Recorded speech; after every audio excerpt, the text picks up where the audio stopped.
कमी कहता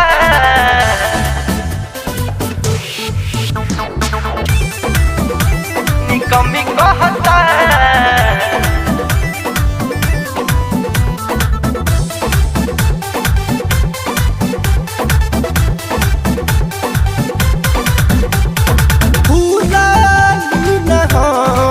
नहीं तू भूलैलू लइका हमारे आके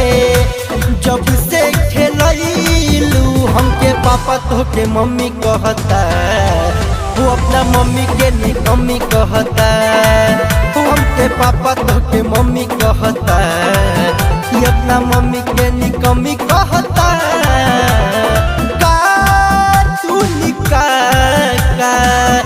सिखा के हो गईलू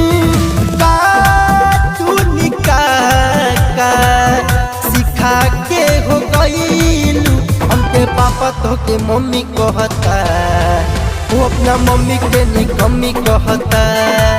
वो हमके पापा तोके मम्मी कहता ये अपना मम्मी के निकम्मी कहता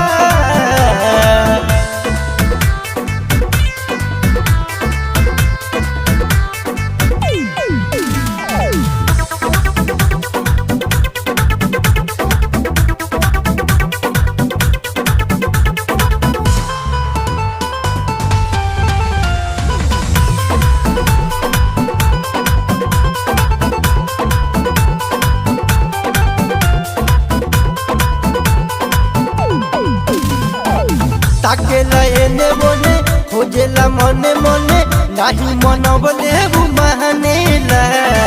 चाची ना चाचा नहीं दादी ना दादा बाकी तोहरे के खाली जानेला बाकी तोहरे के खाली जानेला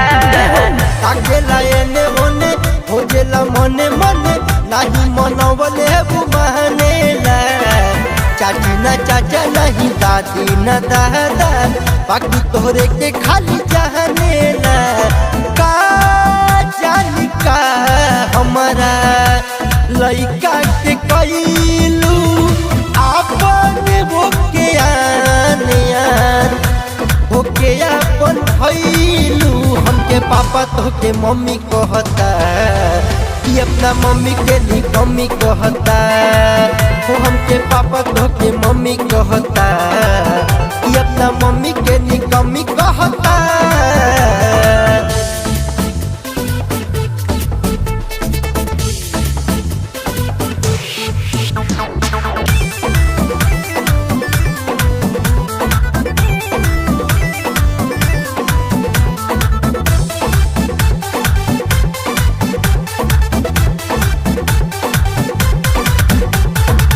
घरे तू आवल कर बबुआ खेलावल कर नजरी से मिली तब नजरी हो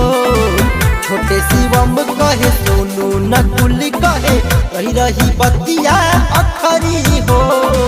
रही रही बतिया अखरी हो घरे तू आवल कर बबुआ खेलावल कर नजरी से मिली तब नजरी हो छोटे शिवम कहे सोनू नकुली कहे रही रही बतिया अखरी हो झलक दिखाई मोरा जिया लाल चैलू भूलल जवन याद फिर से सावन के धरैलू हमके पापा तोहके मम्मी कहता ये अपना मम्मी के निकम्मी कहता वो हमके पापा तोहके मम्मी कहता ये अपना मम्मी के निकम्मी कहता।